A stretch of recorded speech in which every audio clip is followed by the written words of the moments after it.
Hey, what's going on out there, everybody? Welcome to another Addicted Fishing podcast. Sitting here in studio with the great, not late, Jason Harmsen. Yes. We were going to have another guest today, but, you know, he runs his own ship, so it's all good. But we're talking some tributary fishing and what we're getting ready for because it's raining. It's finally raining. And it is time to go. It's time to go. What's your guide service? It is Steel Obsession Guide Service. Steel Obsession. Do you have an obsession with steel? I do have an obsession with steel. Steel or steelhead? Specific steelhead. Oh, steelhead. Okay. Yes. Okay. Just making sure. It wasn't you're a big welder guy. You're a big welder guy or something like that. Big diamond plate, man. Diamond plate everything. Well, diamond plate's aluminum, right? You know, I guess it is. Yeah, you got me there. See? But they can make it in I'm steel. sure they could. I'm sure they can make anything out of anything anymore. Mm-hmm.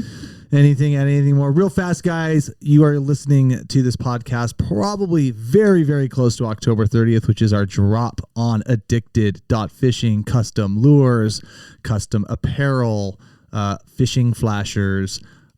Dude, I don't even know what the hell he's got on. We've got a bunch of new 25 mil beads from DRO, Dylan Rush Outdoors, Brad's Wigglers. There's a lot paintings, of stuff. Custom. I mean, Marlon's. If you guys haven't figured out, Marlon is the late guy. He was supposed to be here, but he's not.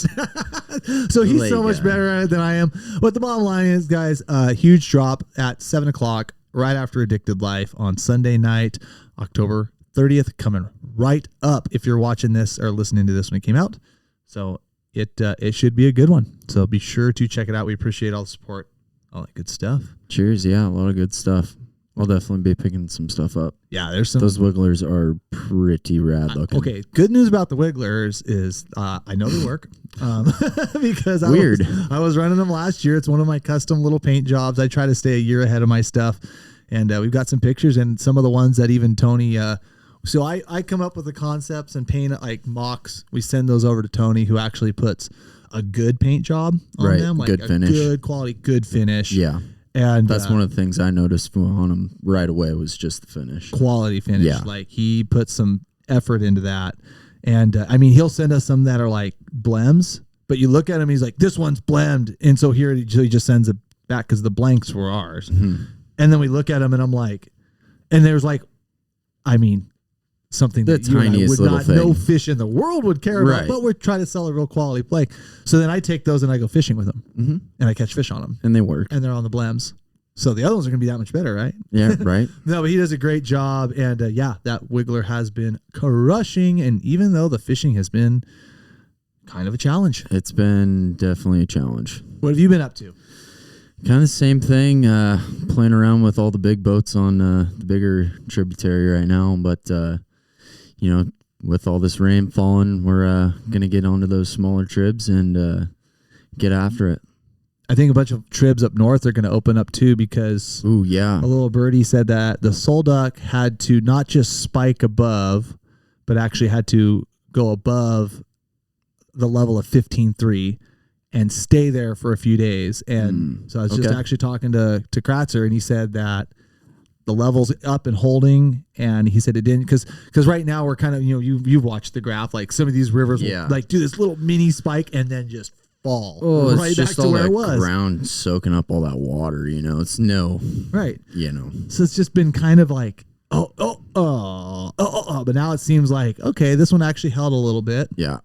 Starting to get some soakers, starting to get some heavy downpours. That's what we need to get this thing going. Yeah, clean them ditches out. But it looked like it. He said it got above 15.3. It's held for 2 days, and they got more rain coming tonight. Yeah, so that's good. He's like, now it's just a matter of actually waiting for the Region 6 powers to be. I don't need to mention any names because guess what, guys? It's the same people running the North Coastal BS thing. Mm-hmm. So when they get around to it, actually.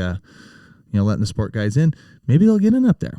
Hopefully they do, because it's a fun fishery up there. If anybody ever gets the chance to go up there, it's a good time. Highly recommend it. There's lots of river options. Oh, yeah. And then I think most of the rivers you can keep unclipped, coho, because I don't think most of them even have hatchery fish, right? Yeah, a couple of them do, but yeah, a lot of them do. Check your regs. Definitely check the regs, but a lot of them, you can keep wilds. Yeah.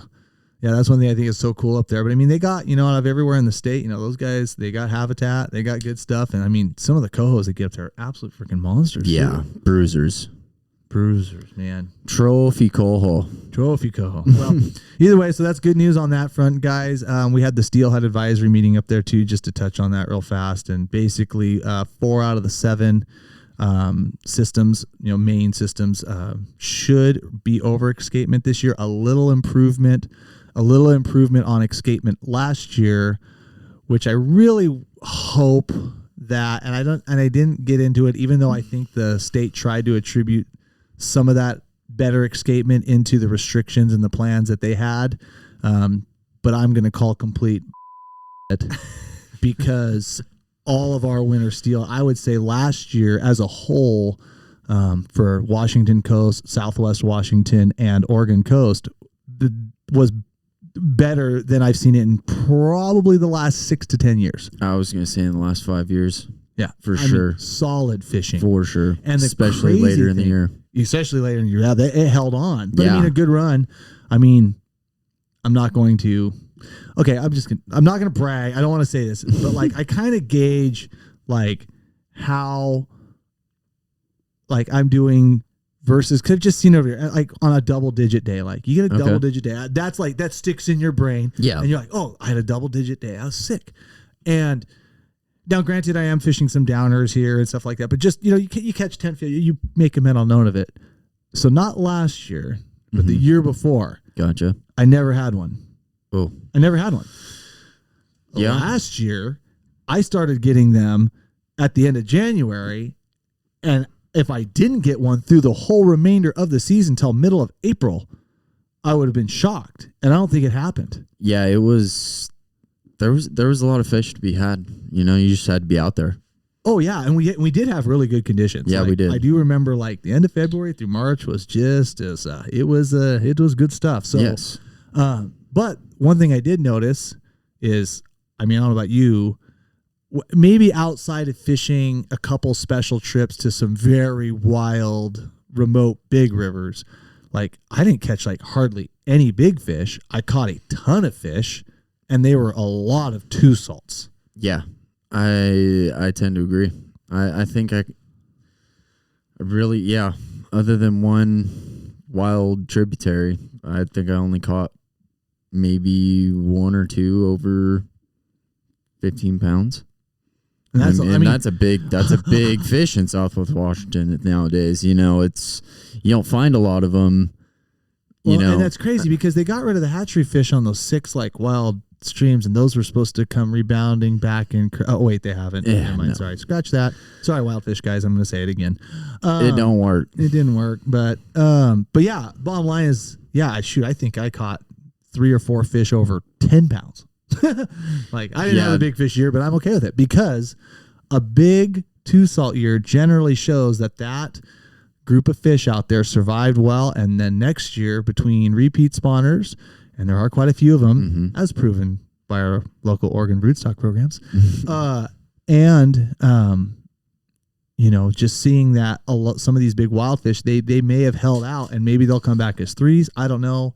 But generally, a lot of 2s one year equals a lot of 3s the next. Yeah. Hopefully that's true, With all the good numbers with the rest of the fisheries through the summer and this fall, hopefully it just carries out, throughout the winter. And this whole escapement thing on the North Coast, like, let's be honest, like they misforecasted the spring run, the sockeye run, the summer Chinook run, the fall Chinook run. Fall Chinook run ended up being 6th largest on record. Wasn't supposed to be that. That's crazy. Bottom line is like the forecasting and everything, the modeling that the state uses, and I get it. It's a forecast. You're trying to predict the weather. What's going to happen 3 months out. I get it. Like I'm not criticizing them for a bad forecast. I am criticizing them for those that are going to try to use better than projected numbers over what was forecasted last year, and then be like, see, our little idea of not having people fish from boats meant more steelhead back on the spawning grounds and better escapement, which even though it hasn't worked on the Deschutes for 40 freaking years, let's just go for it. Yeah. And we're just going to claim that. Like, no, not going to claim it. Like that's just bunk. Yeah. It's, I agree. Sorry, I teed that up for you for the. Just for the. I agree. No. That's all I can say to that. It's pretty stupid, isn't it? Yeah, it's just like, yep, anybody else can see through it. Mm-hmm. Yeah, it's pretty amazing. So what are you doing right now? Rains are falling. Prepping, getting ready for all these chrome coho to come into the rivers. Getting all the pre-ties done, all the bumpers, all the leaders, everything that you can think of. Stocking up. Get that raft pumped up. Oh, the raft's always pumped up. Always pumped up. That thing's ready 24/7. Have you been Okay, side question. Have you been floating the upper of where I saw you a couple days ago? Because there was always been like a raft or two, like in the parking lot in the morning. I haven't. Oh, okay. I have not. Because it's always dark, and I see him up top. I think I know who you're talking about, though. But I'm like, oh, yeah, they're probably. I think I know who you're talking about, though. All right, sorry, we got off track. I have an idea. Got off track. Been fishing eggs, twitching. Yes, all of it, all the above. It's been a tough bite lately, and pretty much anything after about 10, 11 o'clock, it's game over. Really, really having to grind it. And usually the only fish that are biting are the ones fresh rolling in on the tide. Yeah. And I don't know, haven't seemed to be hitting a whole lot of them. What do you think? It's been funny. So how many times have you been asked, hey, when's the bee run going to show up? They've been shown up. They've been shown up. They Good, have been here. That's the right answer. They have been here, folks. I'd say, I think the first time I really noticed them around was about the first couple days of October. Honestly, I mean, it might have been even a little bit earlier than that. Right. And I mean, I'd heard of some folks in a certain hole that people fish a lot. That there was some healthy 8 runs around too, like low teen came in very strong. Low teen 8 runs, and I was like, oof, I wonder what all these B runs are gonna look like. We were seeing some of those big fish out in the Columbia still at the early October out there trolling. And I mean, some donkeys. Yeah, and I'm not gonna lie, I've invested in some Costa sunglasses, and it's like it's game changing. It's like X-ray vision. It's like cheating sometimes. Attaboy. Good. Tuna alleys? No. I can't remember which ones they are. Cool guy. You can do cool guy. I did go cool guy. I went with the bigger lens, So I can't go cool guy. Went with the wider, went with the little side shield, Oh, that's like Fly Guide. Dude, come on now. Come on now. I didn't say wild fish like Nazi freaking guide. Just as bad. Fly guide. Just as bad. Nothing against our fly fisher guys. Sorry guys. But unless you're part of Trout Unlimited, then you pound. Yeah, no, I've been seeing a lot of bigger fish around. It's those B runs that people were talking about out in the Columbia. They were not lying. Yeah, they moved right into the tribs and then just zipper lipped. Yep. They've just been milling around in there, hanging out. It's so funny. I've been running trips for like the last couple weeks on them, and we're getting some fish. Like, I'm not going to take people out there for not getting them. Right. But like the reality is like I tell people, they're like, someday you get the call. Oh, how long do we fish? I'm like, well, we can fish past 11, but pretty much right then it's just like kicking a dead horse because just kind of gets a little scratchy. It really is. I always tell people, you're going to see more fish than you've ever seen in your whole entire life. And be disappointed. And be so pissed off at them because you might get one of them to take one stab at your lure, and that's it. Yeah. Like, that's it. So pretty much, yeah, I mean, it's, the low water, I mean, the saying that me and a couple of guys have had has just been, we're fishing B-run coho. They've been in for weeks. Like, no guys doubt. sitting there go, where's the B-runs at? Like, well, they're there.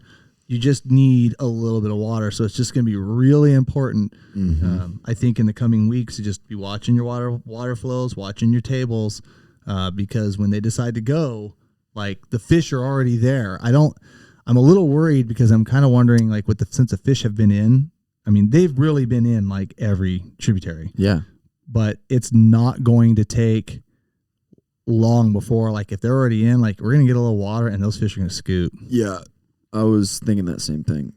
I really was. I was thinking about it the other day too. All these lower river fish that have been milling around, some of them have even started to spawn down there, and I mean, hopefully eggs survive, Yeah. I mean, Yeah, hopefully it does. I mean, they could get silted out and whatnot.